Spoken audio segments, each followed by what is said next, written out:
Okay, today's daf we are learning is Yoma daf Lamed Hey. Erev Shavuot, I promised you a good daf. We're going to have a good daf. It's nice to be back home. Was not an easy trek getting back home. Had to reroute through Miami, from there to back to Israel from New York. Kind of as a surprise when I woke up in the morning, I was told by my husband, get on a plane to Miami. You're going to get home that way. We ended up in Ramon Airport down in Eilat, and then took 4 hours just to get out of the airport till we got then to Ben Gurion. It was one of those crazy trips. It was full of a lot of landings and then being almost where I wanted to be and then not exactly being able to get there. Like the flight from Miami to New York to Miami, we got stuck for 40 minutes. The jet bridge was broken. And then, so we sat there, literally, I was almost going to miss my connecting flight to Israel. Then we got to Israel. And when we landed in Ramon Airport, they wouldn't let us out of the plane for 2 hours. So again, almost in Israel, but not exactly. And then we got to Ben Gurion. This was really unbelievable. The bus pulls into Ben Gurion Airport. So we're really almost done with this long trek.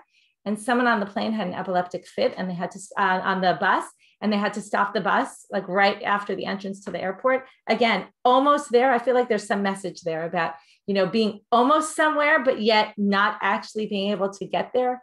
It's one of these very strange, that it happened every leg of my trip. It was very, very eerie.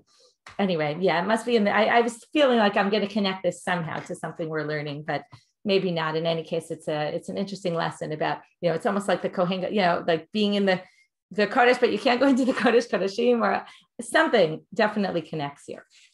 In any case, let's get started with our daf. Our dedication for today.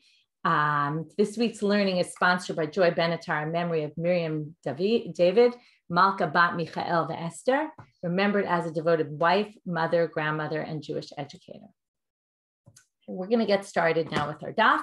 If you recall from yesterday, we started about the Kohen is now getting ready to do his main activity for today. He'll be Ula Beta Parva. So they bring him to the Beta Parva, and that's where he goes to the mikvah. So the Gemara says, my parva, where does this word come from? It's not actually a Hebrew word. So Amar Rav Yosef, parva amgosha. Parva was an amgosh, which is usually a Zoroastrian priest, but often was connected with witchcraft or some sort of magic, like a magician type. So Rashi says, that's very strange. Why was it named after a magician? It's not like Judaism promotes magicians and thinks that's a good thing. So Rashi says, Parva Amgosh mechashef echa b'na'a ushmo Parva. He was the guy who built the room. He was in Amgosh. It's very strange. Why would a Zoroastrian priest be building something in the temple? Some people say, oh, he must have become Jewish, and he changed his ways. He wasn't really a sorcerer. It's a little bit strange. Tosfo quotes a different interpretation. If you look at Tosfo, Parva Amgosha, Perish ba'aruch v'zel l'shano. The Aruch is the earliest dictionary that we have of Aramaic. And it's from the 11th century. And often he's quoted by a lot of sources. And this is what he says. Yesh min ha'chachamim shomrim. There's some people who say, Ki chafar mechila tachat ha'karka b'kodesh. Ad shir'eh avodat kohen gadol. If you want to talk about this idea of trying to see something that you're not supposed to see, right? Or trying to get somewhere you're not allowed to get to. So he dug this tunnel underneath the temple in order to get to the Kodesh Kodeshim. He knew he couldn't go straight in. So he figures I'll get there some other way. And he started digging. Where did he start digging from? The Beta Parva. The Kohanim all of a sudden felt that they were digging. It sounds like the tunnels, right? So they felt that he was digging. And they caught him. And they called it in his name. And now you understand why they called it in his name, because they wanted to tell people, you cannot do this, right? And we want you to know, we're going to call this the Beta Parva. So we always remember this guy, Parva, who was a sorcerer, who was trying, or some sort of not great person, who was trying to get to see the Kodesh Kodeshim in some secretive manner, right? Probably wasn't a sorcerer, but he was trying some secretive way, right? Some way that was unseen to the eye. That's why he tries digging under the ground in order to get into the Kodesh Kodeshim. And they caught him. And basically they called this in his name. So everyone remember, don't try to get there. Parsu Sadin shel boots. They put a cloth. Remember, they hang up a sheet made of linen to cover the Kohen Gadol. We already saw the sugya. It was quoted earlier. We said, right, why does it belong here? Because here's really the place where we'll see in a second. Ma'ishna shel boots. Why specifically linen? Amar Rav Kahana Kadesh Yakir Shavodat Hayom b'Big Day boots. So that Rav Kahana says it's so that they remember that you're supposed to wear the Big Day boots. It's a reminder. And they said, why? Right. And if you remember, the first time also he went to the mikvah. We're now at the second mikvah. The first time he goes to the mikvah, they also held that up. And they said, why? And they asked the same question, why flax? Why linen? And they quote from here. Why didn't Rav Kahana say it there? We said maybe because here is really where he's going to wear the Big Day boots. There he wasn't wearing it. Here he actually wears it. If you remember, there was a machloket in the mission between Rabbi Meir and the rabbis. How expensive were the Kohen Gadol's clothes, these linen clothing that he wore? Right? We talked about that there were two opinions. Okay, there was Rabbi Meir who said, and that he switched his clothes, if you remember, in the morning and the afternoon. He wore different ones. If you remember, there's two times he has to wear the clothes. One is to go in and do the avoda inside, right? Bring the incense and burn the incense, and we'll get to all the details later. And the second time is to take out the spoon and the pan where he has the incense, right? The coals are in the pan and the incense is in the spoon, and he's supposed to take them out. The second time he goes in, he wears different clothes, not the same ones he wore, the same type, right? It's still the linen clothes and it's the same type of clothes, but we learned in the Gemara that he's doing them, right? There's different clothing. One is pilusin and one is hinduim. And the first one's worth, according to Rabbi Meir, 12 maneh, which is a lot of money, right? It's 1,200 zuzim. And the second one, shmona meot, 800 zuz. And the chachamim say no, in the morning it was 18 maneh, which is 1,800. And bein arbaim in the afternoon, it's 12 maneh. Okay, so both of them, notice a few similarities. Both of them think the morning clothes are more expensive than the afternoon clothes. And then also the Gemara says, after Chachamim's opinion, hakol shloshim maneh, right? If you add 18 and 12, you get to 30. The Mishnah tells us altogether 30 maneh. The Gemara is going to ask, we could have done simple addition ourselves. Why did the Mishnah say that? So let's read inside. That's the first question of the Gemara. What are they doing simple math for us? We know how to add 18 and 12 is 30. They don't need to tell us that. I skipped a line. It's to teach us that we're not going to do, we can't do any less than that. Okay, meaning it's altogether 30. It doesn't really matter if it's 18 and 12. The main thing that the total equivalent value of the two clothes together is 30. It doesn't matter if you have, that's 18 and 12, you could do 17 and 13, right? Any kind of combination that gets you up to 30 would be fine, which is kind of funny because we talked about in the Mishnah that this is clearly an exaggerated amount. So it's kind of funny that the Gemara seems to take it very literally that it really has to be that amount, even though that amount seems an absurd exaggeration of how much money they spent on it. Now the Gemara says, as I mentioned before, everyone agrees, even though there's a debate between them, they all agree that in the morning, it was worth more money than the afternoon one. So Minalam, where do we get this from?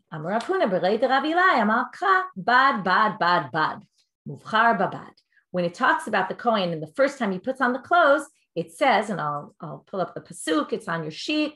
The pasuk is Vayikra Tet Zayin, pasuk Daled. It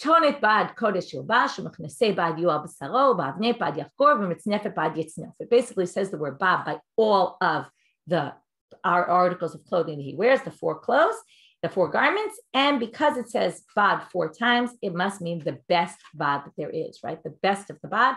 And therefore, it must be that in the morning, when you do the main activity, you have to wear the nicer one. Now we're going to have a contradiction on this. And they're going to quote a verse from Yechezkel. Now, the verse in Yechezkel doesn't explicitly say that it's talking about Yom Kippur, but if you look at Rashi says that the pasuk talks about when they came, first it says, this doesn't say in the text, when you go into the inner, right, and that sounds like the Kohen going to the inner Kodesh Kodeshim, Bigdei Pishtan Yilbashu. He's going to wear linen clothes. So it's obvious. And then it says, and he can't wear Lo Ya'aleh Alehem Tzemer. The Kohanim can't wear wool. Now, when can the Kohen Gadol not wear wool? On Yom Kippur. So it must be that it's referring to the Kohen Gadol on Yom Kippurim. And then it says then he goes outside, and then it says, Rashi points out this Lo Yikatshu et ha'am bebigdeihem is something totally different, but Lavshu b'gadim acherim means, and then he changes into different clothes. To which they assume when it says he wears different clothes, okay, a little question, why exactly they assume this? They assume when it means he changes and he has to wear different clothes, it must mean nicer than the first ones, which sounds like they're assuming they're talking only about the linen clothes, because that's what the pasuk said. They won't wear wool clothes. And what they mean is when he changes into the second set, they assume this means they have to be nicer. To which the Gemara says, obvious answer, lo, acherim p'churtim mehem. Just because it says other clothes doesn't mean they're better clothes. It means lesser value. And therefore we get to the fact that it's lesser value. Tani Rav Huna bar Yehuda v'amar la Rav Shmuel bar Yehuda. There's a brayta brought by one of these two rabbis, not clear who. Achar shekalta avodat tzibur. After the Kohen finishes his communal activities, which we're going to see in a minute, means the first time he's in, right? Again, we keep comparing the morning clothes and the afternoon clothes, which really are the first time he goes in and the second time he goes in to the Kodesh Kodashim, right? Again, the second time is just to take out what he left in there the first time. So now it says, which again, if you remember, we saw it in the text in the Torah, even though it doesn't say it explicitly, it says he goes again into Ol Moed, and they assume it means that. And then they say it must be out of order because it has to be that he does this after the Ayil. Anyway, that's stuff we talked about already. So now it says, when he finishes Avodat Tzibur, Kohen she'astalo imo ktonet, lovsha v'oveh ba'avodat yachid, u'belvad shimseren al hatzibur. After he finishes the communal activities, if his mother, right, it's this funny image, his mother made him this cloak, his mother makes him a cloak, he wears it, he can wear it, ve'oveh ba'avodat yachid. And then he can do individual activity, which Rashi says, what's an individual activity he's doing on Yom Kippur? There is no such thing. It must be to take out the kaf and the machta, because that's not a communal activity. It's just something that has to happen, right? It's something, right? You make a fancy meal, the meal has to be cleared, right? You go into the Kodesh Kodashim, you have to take out what you left in there. So that's not a communal activity. It's just something that has to happen. So they call it Avodat Yachid, an individual activity, because it's just something the Kohen Gadol has to do. So there he can wear something that his mother made for him rather than one that was communities that the community paid for. Remember, we talked about that. It came from the money of the Machatzit Shekel. This one, it could be his mother.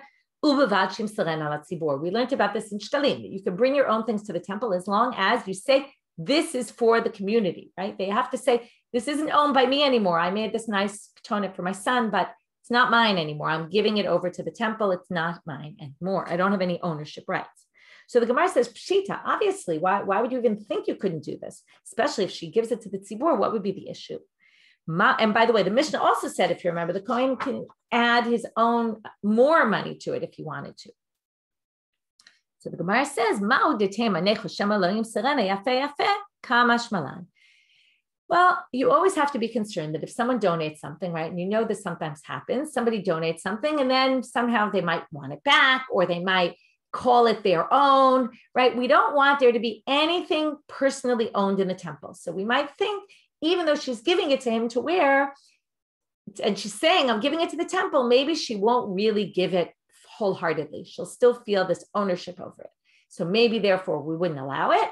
Kamash malan, therefore, comes to teach us, no, it's okay. We assume that she gives it over. If someone's giving something to the temple, we assume they're giving it 100%, right? Just like I did kind of mention, maybe someone will have some ownership rights, but usually you give something to the shul, you're not expecting to ever ask for it back or even say it's mine, right? Even if you donate it and your name is on it and there's a plaque, it's obvious still, it doesn't belong to you. It's just you donated it. It belongs to the shul, obviously. So therefore, we're not really concerned for that issue. Now we're going to have two cases of Kohanim that this happened to. She made him a cloak of 100 maneh. Okay, that's a lot. That's right, 10,000 zuzim. Much more than we talked about before. Okay, and he wore it when he took out the kaf and the machta, right? He wore it and right, he passed it over to the community. We're going to have another story, not exactly the same. Okay, there's a big debate about what the shtei ribo is. Two ribo is 20,000, right? We know shishim ribo. Shishim ribo is 600,000, 60 ribo. 2 ribo is 20,000. 20,000 what? The previous one was 100 maneh, which is 10,000 zuzim. So this could be 20,000 zuzim. It would be zuzim and not maneh. If it's maneh, it comes out to 2 million. So there's a debate whether this is way more, 2 million zuzim, or was it 20,000 zuzim and just double the previous story. Either which way, it's a very expensive piece of clothing. But what happened here? Lo hinichu echav hakohanim lelavsha mipnei shenireh ke'arom. He looked naked. It was see-through. And because it was see-through, they wouldn't let him wear it because they said, we could see your body underneath. Right? He comes in with the fancy thing that the mother made, and they all look at him and say, what are you doing with this? You can't wear this. They say, how on earth could it have been see-through? Remember, the threads were 6 ply. So how could that possibly be? They say it's like wine in a glass, right? It doesn't matter, right? If the glass is see-through, then transparent, then you can see right through it. So the threads were a particular thread that you could see through, and therefore you were able to see his body underneath, and therefore the Kohanim wouldn't let him wear it. So here he comes with this very fancy article of clothing and can't do anything about it. Now you wonder that they seem to be a little critical of Rabbi Elazar ben Charsom. What's going to happen in the next thing is that we're going to have another story about Rabbi Elazar ben Charsom. If you look at first glance, it looks like this next section is all coming, and we'll finally get into the section I promised about Erev Shavuot.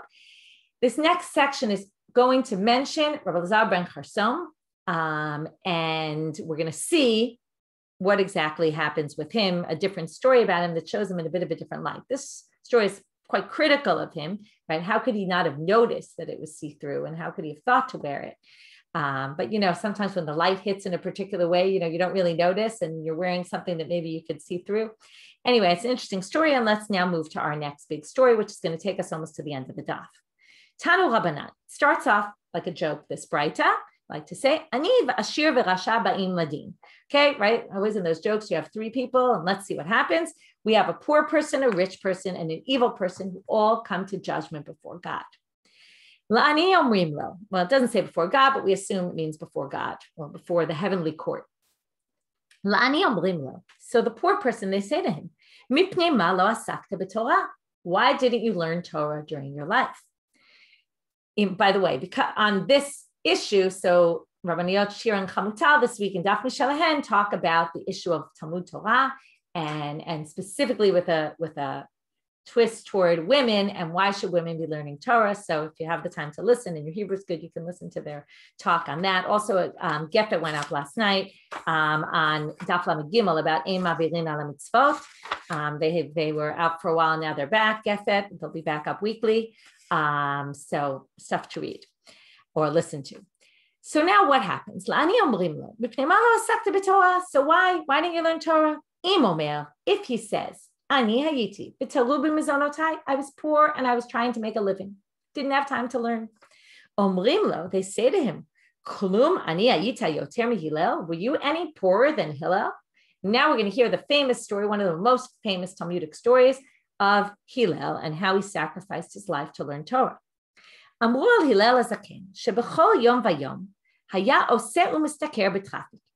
They said about Hillel, the elder, that every single day, I want you to notice these words are going to appear in all 3 stories, bechol yom vayom, every day. What would he do every day? He would make a living he would basically make this one coin called a traffic. It wasn't a lot of money. That was what he made his day's living. Chetzio haya noten l'shomer beit hamidrash, v'chetzio leparnasato leparnasat anshe beito. Half of it would go to the shomer in the Beit Midrash. He had to pay his way in to get into the Beit Midrash to learn. And the other half would go for his own sustenance, right? We all know this tuition for, right? If you don't live in Israel with this free tuition, depending on also what school you go to. But right, tuition is known to be very expensive. People sometimes spend at least half their salary on their tuition for their children, right? So here, this is what he does. In order to learn, he has to pay half of his salary to the Beit Midrash. Now, I'm going to ask a question already. Do you think the people in the Beit Midrash, the rabbis who were going to see, or Shmaya and Avtalion, do you think they knew that there was a shomer taking money at the door? I'm not so sure. Okay, I mean, you have to think they did walk through the door, but maybe they were always there and maybe they didn't realize. And the whole question in this story is, did they really see what was going on outside? It's a good question. So what happens here? So every day that was what he would make. Pa'am achat, okay, here we have the every day, but one time, what happened? Lo matzah listaker. One day came, he couldn't make any money. Right? We don't find out about what did his family eat that day. All we find out is he couldn't get into the Beit Midrash. He goes, he climbs up, and he goes to the skylight on the roof. He wants to hear the words of the living Torah in the name coming from Shmaya and Avtal Yom. They said, Oto hayom erev Shabbat hayta. Okay, notice again, Yom is coming up here. Okay, if you haven't gotten my theme yet, we've talked about this in the past. Get back to this again. That day it was erev Shabbat. It was Friday afternoon. Utkufat tevet hayta, and it was the winter. And the snow came down. Last time I taught this, it was actually snowing in some places in Israel, which is quite rare. This time it came out Erev Shavuot, all about Limud Torah. It's always fun when that happens. When the sun started rising, Amar lo Shmaya Avtal Yom achi. Bechol Yom, notice the theme again, every day, Habayit Me'ir. It's always light in here. V'hayom afel, and today it's dark. Shema Yom HaMe'unanhu. Now, there's something very strange about this next line. Maybe it's, now I'll translate it the way you would translate this, but then I'm going to point out one thing that's a little bit difficult, right? Maybe it's a cloudy day, but that's not what it says in Hebrew. Shema Yom HaMe'unanhu. Maybe it's the cloudy day. Now, that doesn't make any sense to say that.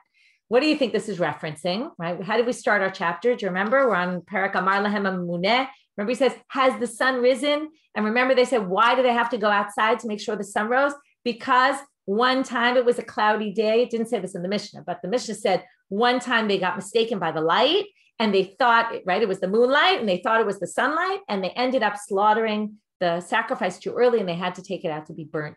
And then the Gemara says, how could they have gotten confused? The rays of the moon are different than the rays of the sun, to which they said it must have been a cloudy day. And remember, it diffuses. The light of the moon doesn't come like a spotlight. It diffuses when there's clouds, and it was a cloudy day. So I think there's a reference to this in the story, right? So again, there's this being on the inside and not having a clue what's going on the outside. Right? That's why I said maybe they didn't even know there was a shomer. But they don't know what's going on outside. All they don't know is, oh, it looks a little cloudy. You know, this today looks a little bit different all of a sudden. Now, notice what they don't say. They don't say, oh, today looks different because Hillel's not in the Beit Midrash. Remember, he went every single day. Now, if you would notice, if you were noticing things, you would definitely notice that whoever is there every single day isn't there today. And you might have realized that, but they didn't. They didn't catch the Hillel wasn't there. But what they do all of a sudden see is that, oh, the sun's not exactly coming in the way it usually is. So itzitzu enehem, and by the right, dmut adam ba'ruba. So they look up and they see there's a person up there. Alu matzu alav. So they go up and they find rum shalosh amot sheleg. They find he's covered with 3 cubits worth of snow. Remember, the 3 cubits is the height of the mikvah because that's where a body could fit in. Right? He's basically entirely covered in snow. Perku, verkitzu, v'sichu, v'shivu. All of a sudden, they spring into action. Right? They take him down. They wash him off. They put oil on his body, and they put him kineged hamidulad. They put him up to warm up in front of the fire. They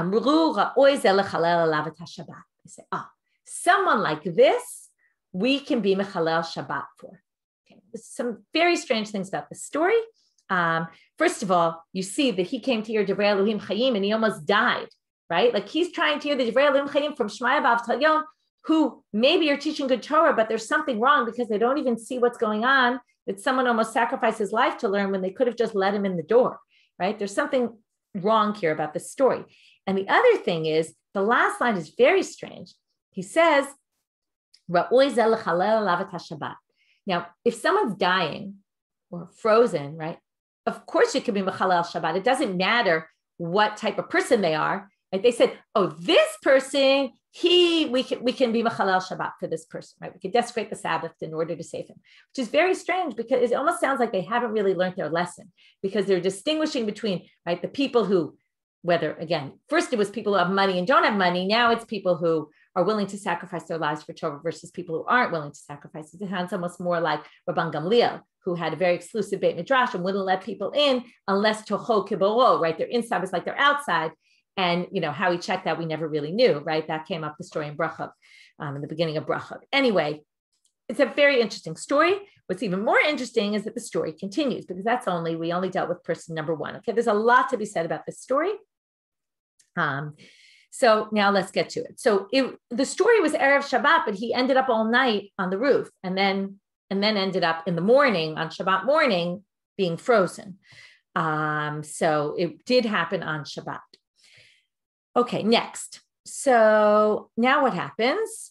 Next story. Ashir omrim lo. Mipnei ma lo asakta b'Torah. So the rich person, they say, why didn't you learn Torah right now? You weren't poor. You afforded to get into the Beit Midrash, and you have money, so you don't have to be working all day long. But well, rich people have other problems, right? They have property they have to deal with, and they're busy with all their business dealings. They don't have time either to learn. They're busy. They have to take care of all their property and everything they have, and they don't have time. Now we get to Rabbi Elazar ben Charsom, who we already know is very wealthy because his mother made him this super, super expensive item. Now, interesting, there's always this issue between the rabbis and the Kohanim. This is someone who's also learning Torah and is also a Kohen. So it's interesting. So if they say, were you as rich as he was? Let's see how rich he was. He was left 1,000 cities in the land. Oh, by the way, someone wrote that. Thank you. You reminded me. Also, I thought about that. The Yom HaMe'unan reminded me of the Anan Haktoret in the temple, right, that the Kohen brings. So I also thought about that connection. Thank you for reminding me.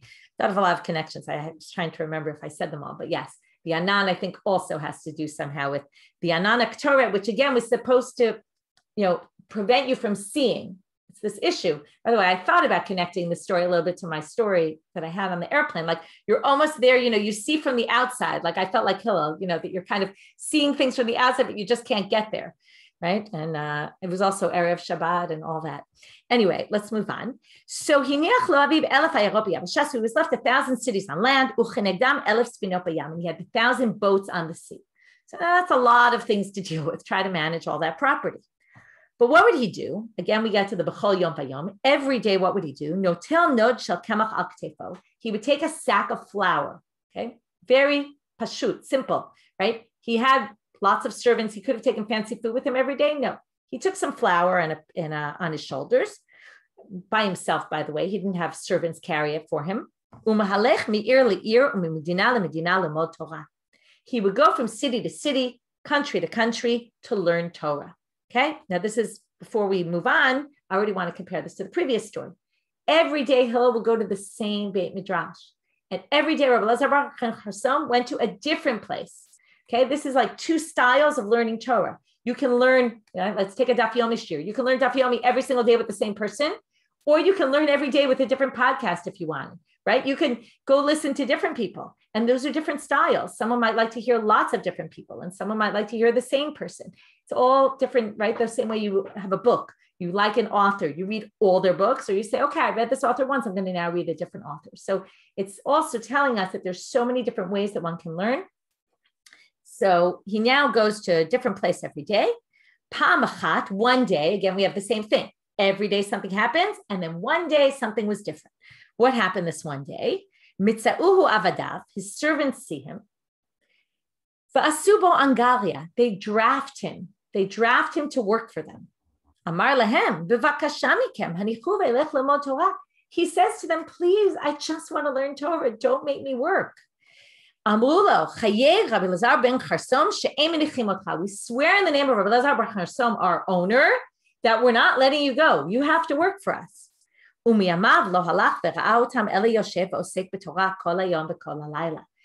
the story ends and says, how could this story possibly have happened? Because he never went to work. So his servants didn't even know who he was. They didn't know his face, right? Imagine some big company. Everyone knows who the owner of the company is, right? You can find his picture on Facebook, on the internet. Nobody knew who he was because he never, ever showed up to work. So they thought he was just a guy on the street, walking around with his bag of flour. And he basically, no one knew who he was. So they tried to draft him. It, by the way, doesn't tell you what happened in the story, whether he convinced them who he was or not, right? Because that's not really important. The important part was how much he sacrificed to learn Torah that he never, ever went to work. And he basically trusted other people to handle his stuff. And he went to learn, right? It's an interesting model. That's his story. Next story. Now, this story is very different than the other two. There's certain similarities, but the main difference is we're going to learn about Yosef and the Potiphar's wife and, Joseph. And we're going to see this story. He never really learns Torah in the story. So it's a little bit strange because you would think it's going to be a Torah story. In the end, it's really a bit of a different story and how he doesn't succumb to the seduction of Potiphar's wife. So let's start with our Rasha story. Some people claim that this last part got added onto the story. It's not part of the main Braita, the original Braita, because it really is a little bit out of sorts, but we'll try to explain it within this context also. So Rasha omrim lo, mipnei ma lo asakta b'Torah? Why didn't you learn Torah? Im omer, na'eh hayiti v'taru biyitzri haya. If I say, look, I'm so beautiful and all the women were running after me and I was, giving into temptation all the time and I just couldn't be busy learning Torah. Wasn't my fault. I'm beautiful. What am I going to do about it? Well, were you any more beautiful than Yosef? Basically, even though he didn't learn Torah, we're going to see that he didn't succumb to the temptation. They said about him, b'chol yom vayom, again, every single day. So Potiphar's wife would try to seduce him with words. And not only with words, we're going to see, and you'll already see an immediate reference to our sugya. In addition, like I told you, there's the connection to Rabbi Zar Bar Charsom, but look what's going to be now. She'd change her clothes for him every day. In the morning, she'd wear one item of clothing, and in the afternoon, she'd change into something else. And the one she wore in the afternoon, she wouldn't wear the next morning, right? She was always changing her clothes, which again is referencing this coin in the clothes. And you can think about these expensive clothes and how it can get to your head also, and interesting about the clothes. Again, it shows how everything can be used for good or bad, right? There's this concept that's very clearly a concept of Yom Kippur, right? You can turn anything from good to bad, or bad to good, etc. Amralo. So she said to him, Hishamali, just give in to me. Amarla lav. He said, no. Amralo, hareini chavashcha bebeit hasurim. I'm going to put you in jail. Amarla, Hashem matir hasurim. You don't scare me. God is the one who takes people out of jail. Hareini kofefet komatcha. I'm going to push you down. Amar, and he says, Hashem zokef kufim. God picks up the people who are, crouched down. Hareini mesameh einecha. I'm going to blind you. He says, Hashem pukeach ivrim. God opens our eyes, right? These are all from the blessings in, they became part of our blessings in the morning, but they're really from verses in Tehillim. Natnalo elef kikare kesef. She gave him tons of money. Lishmoa eleha, lishkavetzla, liotima. Here again, we get all the verbs. The verbs here, where she's trying to push him into action, to listen to her, to sleep with her, to be with her. V'lo ratza, lishmoa eleha, lishkavetzla ba'olam hazeh, liotima lo'olam haba. He didn't want to listen to her, to sleep with her in this world and have his pleasures in this world, but liotima, to be with her, la'olam haba. He knew he was going to end up with her fate in olam haba. He didn't want that. Nimtza, the end of the story is, the end of the joke, so to speak, right? At the end of we have the three people who go into judgment. Nimtza, Hillel mechayevet ha'aniyim, Rabbi Elazar ben Charsom mechayevet ha'ashirim, Yosef mechayevet ha'rashim. It's a very difficult line. Why is this difficult line? It basically says, because of Hillel and because of his amazing Mesirut Nefesh, as we call it, right? He basically sacrificed his life to learn Torah. All the poor people are now going to be obligated in the heavenly court, right? They'll all be held liable because it could have been like him. And Rabbi Elazar ben Charsom, because of him, all the rich people now, and Yosef, all the Rishaim, because they're going to say you could have been like them. Now this is hard to accept. These people were exceptional people, right? And they seem to be not your typical person, and they sacrifice in a way that's very atypical. So it seems unfair that we're going to judge everybody by this very high standard. So how could this be? So a few things about these stories. If you look at, again, the B'chol Yom Vayom, if you remember, we talked about Man Havya Yoma, that crazy story with who's going to be my wife for the night. And we talked about there that the idea of Yoma is this Yoma Kippurim, and that you can't just marry someone for a night. Likewise, you can't expect to have a relationship with God one day a year. There's no such thing. You can't have a wife for a day. You can't have a relationship with God for a day.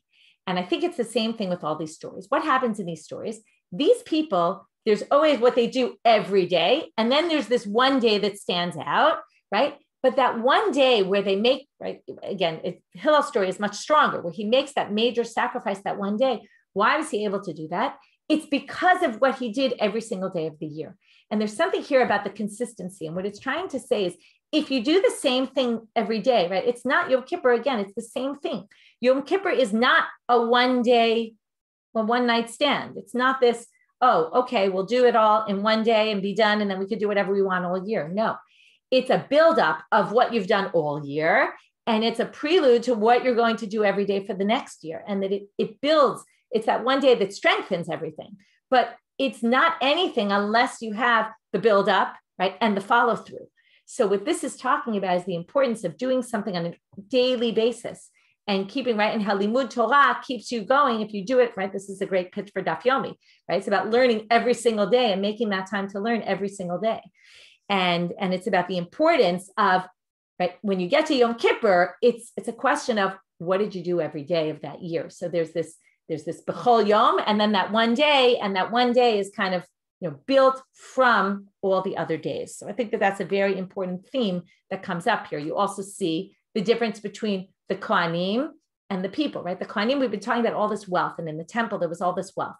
And the rabbis are trying to say it's not all about wealth, right? They even take the very wealthy guy and they say, it's true, he had these fancy Kohen Gadol clothes, but in the end, right, first of all, they criticize him in the first story. Right? He's criticized because he was naked. In the second story, they praise him because there, right, first he was acting as a Kohen, here he's acting as one of the Chachamim. We keep seeing this tension between the Chachamim and, right, and in the world of Chachamim and the Beit Midrash, it's different from the Beit HaMikdash. The Beit HaMikdash is all about the glory of God.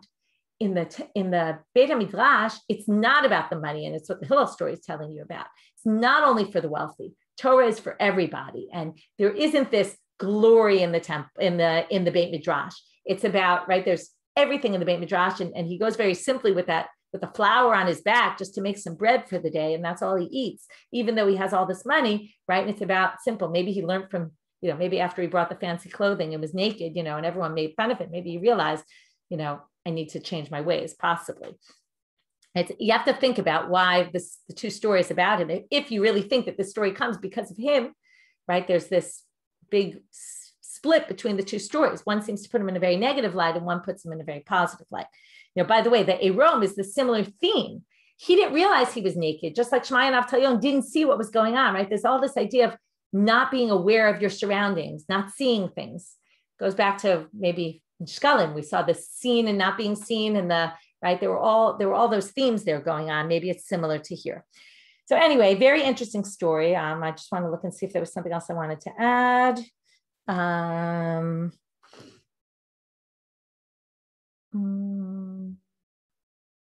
Right. I guess there was the other thing about the everyday, and that I wanted to just point out that there's the everyday, and then there's the Pam Achat. And I think this idea that if you're consistent about something every single day, then when something happens a little bit different, you're still able to continue in your daily pattern because you've built it so strongly that even when something comes your way, right, your every day is what kind of keeps you grounded. And I think that story is also kind of talking about that. And then the last story, I think, is also maybe trying to connect this story somewhat to the idea of tshuva, right, and about sin. And that's why it maybe segues into the issue of sin and not getting into sin, because really that's what Yom Kippur is all about, receiving atonement for sins. And it's what we're about to start talking about in the next Mishnah. And you can do a lot with these stories. There's a lot more to be said, but we're going to move on because we're doing Daf Yomi. Mishnah. Balo etzel paro. Oh, so what I wanted to just say, the one last line about, it seems unfair that we're held up to these standards, but I think really that what they're trying to say is these were regular people. They just consistently did something every day. And that when you consistently do something every day, that's what gives you the strength. You don't have to be a, superhero, someone, we think of Hillel as superhero, but really he was I'm sure he was above average. But what I'm saying is what gave him his strength was that he did it every day. And that can take any person. It's a message really that any person can just do right. And exactly, thank you, Tova, like the Korban Tamid. It's that idea that we've discussed in the past about it's the daily things that you do that keep you grounded, that give you strength, even if they're not so fascinating, and even if, right, they're not And the other thing I wanted to point out, by the way, is that if you use this as a comparison of the temple versus Talmud Torah, there's a huge difference between the temple and Talmud Torah. Like in a sense that it's the same idea. In the temple, everything was done daily, right? Same order every day. Everything was done. It was very ritualized and very regular. Also, this idea that they're learning Torah regularly is very regular. On the other hand, there's a huge difference between the two, which is that the daily rituals in the temple were exactly the same every single day.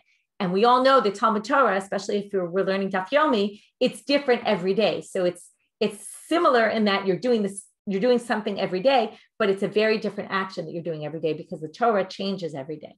Every time you learn something, you learn it, even if you learn the same thing, you learn it a bit of in a different way. Whereas the rituals in the temple were done very regularly, the exact same thing every single day. Anyway, those are food for thought. Okay, Mishnah. Balo etza paro. I'll go through the Mishnah quickly. I also taught it it's also in tomorrow's daf, which will go up very soon. They're already recorded, so I'll do it kind of quickly now, and I'll review it then. Balo etza paro. So now the Kohen gets to his par, his bull offering. Paro haya omed. This is the one he does for the Yom Kippur service. He's first going to do a par for himself to atone for himself and the sins of his family. Paro haya omed ben ha'olam lemizbech. He was standing between the ulam and the mizbech. I'll show you in the map in tomorrow's shiur, so I'll leave it for now, but it's past the altar before you get to the entranceway into the Hechal. The Gemara is going to have to figure out how this is. He's facing, like his body's facing north-south. He's facing the south, but his head is turned to the west. So we'll have to see how that does. The Kohen standing in the east, facing the west. Everyone's facing the west because that's where the Kodesh Kodashim is. He puts his two hands on it. He does what we call smicha, where you put your hands on the animal, lean yourself on the animal, and he does vidoy. He does confession. Ana Hashem, please, in the name of God. Aviti pashor, please God. Aviti pashati chatati, I sinned, in 3 different words. We're going to talk in the Gemara what the difference is between these 3 words and why this order. We're going to see there's a machloket about the order. Lefanecha ani ubeiti, before you I sinned, me and my family. Ana Hashem, please God, kaperna lavonot ulapsheim v'lachataim, please atone my sins. Shaviti b'shapashati b'shachatati levanecha ani ubeiti, me and my family. Kakatu b'torah Moshe avdecha, as it says in the Torah of Moshe, ki bayom hazeh yechaper, etc. Because this day is going to atone, so please accept and atone. Clear me of my sins. Vehem onim acharav, and they answer after him. When he says Shem Hashem, we're going to see this many times in the day, and we'll see exactly how many times soon. Baruch Shem Kevod Malchuto Le'olam Va'ed. Blessed is the name of God. His kingdom will be forever. Finish here, and Chag Shavuot Sameach to everybody. And now you have something to talk about tonight on Chag Shavuot. You can teach these stories if you want over your table with your friends, whatever works for you. Shabbat Shalom. Chag Sameach.